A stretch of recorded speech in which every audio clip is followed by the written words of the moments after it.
गणेशाय नमः। पुरुषोत्तम मास 10वां अध्याय।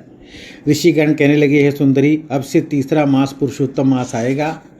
उसमें स्नान करने से मनुष्य दोषों से छूट जाता है। इसके तुल्य कार्तिक आदि कोई भी मास नहीं है। सब मास तथा पक्ष और भी जो पर्व हैं पुरुषोत्तम मास की 16वीं कला के बराबर भी नहीं है। 12,000 वर्ष गंगा में स्नान करने से जो फल मिलता है और सिंह के बृहस्पति में गोदावरी गंगा में स्नान करने से जो फल मिलता है, वही फल कहीं भी पुरुषोत्तम मास में एक बार स्नान करने से प्राप्त हो जाता है। ये श्री कृष्ण का प्रिय मास है। इसमें स्नान, दान, जप आदि करने से सब मनोकामना की प्राप्ति होती है। इसलिए तुम भी पुरुषोत्तम मास की सेवा करो। मुनिराज कन्या को ऐसे वचन कह करके चुप हो गए। श्री कृष्ण कहने लगे, हे अर्जुन, मुनि के वचन को सुनकर भावों से प्रेरित होकर के वो मूढ़ बाला क्रोधित होकर बोली, हे ब्राह्मण, मुझको आपके वचन ठीक नहीं लगे। माघ आदि मास किस प्रकार थोड़ा फल देने वाले हैं? कार्तिक आदि मास को कैसे कम कहते हैं? क्या सेवा किया हुआ वैशाख मास इच्छित फल नहीं देता है? ये तो मलमास सब कर्मों में निंदित है। हे मुनिवर, सूर्य संक्रांति से रहित मलमास को आप कैसे श्रेष्ठ कह सकते हैं? इस प्रकार क्रोध से कहे गए ब्राह्मण की पुत्री के वचन को सुनकर ऋषि का शरीर जलने लगा और क्रोध से नेत्र लाल हो गए, परंतु फिर भी मित्र की कन्या को श्राप नहीं दिया। सोचने लगी कि कन्या मूर्ख है, अपने हित अहित को नहीं जानती।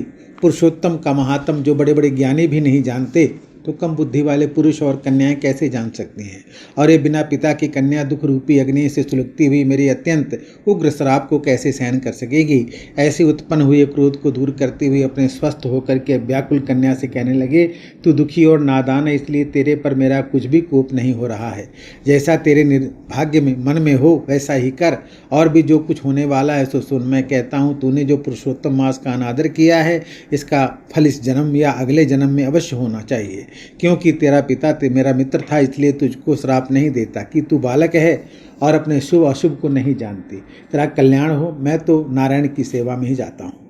श्री कृष्ण कहने लगे। ऐसा कहकर वो महाक्रोधी दुर्वासा ऋषि झटपट वहाँ से चले गए। उसी क्षण वो कन्या पुरुषोत्तम मास के प्रभाव से कांतिहीन हो गई और अपने मन में विचार करने लगी कि तत्काल फल देने वाले पार्वती पति श्री शंकर की आराधना करूंगी।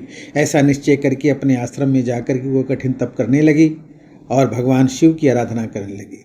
सूत जी कहने लगी, वो बाला प्रबल मुनि के वचनों को निंदित करके बहुत समय तक फल वाले विष्णु और सावित्री पति ब्रह्मा को छोड़कर अपने वन आश्रम में केवल शंकर भगवान की सेवा करने लगी। इति पुरुषोत्तम मासे 10वां अध्याय संपूर्ण। बोलो बांके बिहारी लाल की जय।